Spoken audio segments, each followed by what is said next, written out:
Let me show you how to insert and manage SIM cards on your Samsung S26 or also S26 Ultra.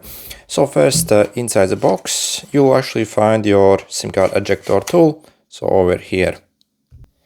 If you do not have one, you can also use a sewing needle as well. So you see on this corner over here, we have the SIM card slot on the phone. So what you would do is simply take this pin or a sewing needle and insert inside here and push it inside. So you see, and it pops out. Then we can take our finger here and fish it out. What's cool about this phone is we can actually insert two physical SIM cards.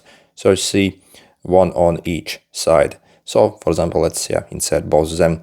So to insert your SIM card, okay, so you see inside the tray you have a drawing basically with a one cutout on side. So you see also on your SIM card you have it.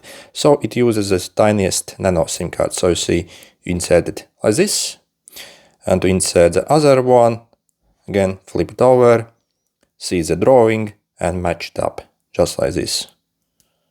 Okay. And then let's simply slide inside here. Make sure the other SIM card on the other side doesn't come out. So you see insert inside all the way in. Once you insert inside, it will offer this pop-up where you can actually customize the name of your SIM cards and also set the default one for calls, for messages, and the date as well. So if you do not see it, this pop-up, you can also go in the settings simply in the connection settings here. Go here, SIM manager, as you can manage the SIM cards here and also set the preferred SIM card for calls, for example.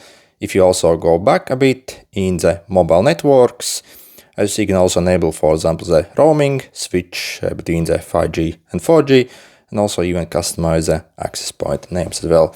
And you see on the top of the phone here, you can see the signal bars for both at the same time as well. Good luck.